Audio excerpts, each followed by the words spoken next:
Pope Francis has written a letter addressed to every person on this planet, urging us all to protect the earth, our common home. In the letter, he says, "The earth is God's gift to us, full of beauty and wonder, where the fruits of the earth belong to everyone. But what we see today is that our common home has never been so hurt and mistreated as it has been in the last 200 years. We have developed at a greater speed than we could ever have imagined. We have treated the earth like it has an unlimited supply of resources, taking more than our fair share from most people on the planet, as well as future generations to come. We have stripped the earth of its natural forests, contaminated the earth's waters, its land, and its air. Plants and species are becoming extinct at an alarming rate. The earth, our home, is beginning to look more and more like an immense pile of filth. Our increasing use of polluting fossil fuels, especially coal, oil, and gas, is helping to drive climate change, which is one of the biggest challenges we face today. Climate change affects us all, but it is the poorest communities who suffer the most. We are now at crisis point, where the future of our common home is under threat. And despite this crisis, there seems to be no slowdown in the lifestyles of the rich nations. Enormous gaps between the rich and the poor continue to rise. Between those who are trapped in poverty with few or no resources, and those who are consuming and wasting at an ever-increasing rate, leaving a trail of waste and destruction.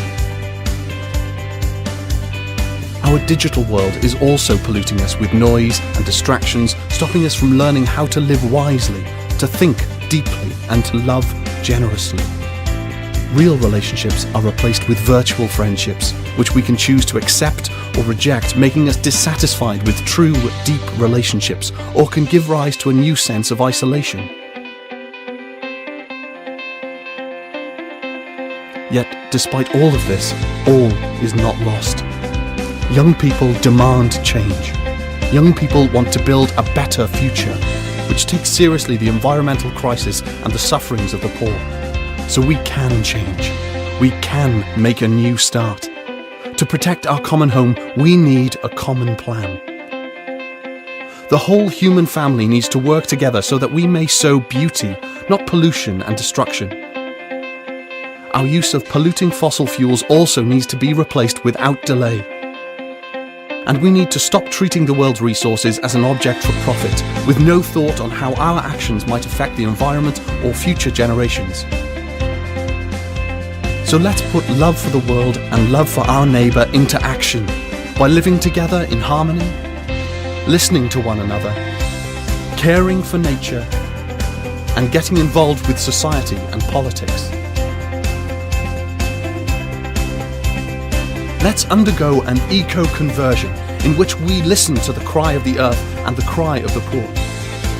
This means taking seriously things like avoiding the use of plastic and paper, reducing water waste, separating rubbish, and using public transport as a part of our calling to protect creation. But more urgently, we need to slow down on how much we consume and throw away. We can find great joy and freedom in living simply, rather than always on the lookout for what we do not have.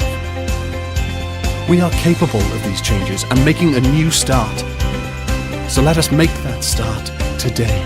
Signed, Pope Francis. Laudato Si, a letter from Pope Francis on care for our common home.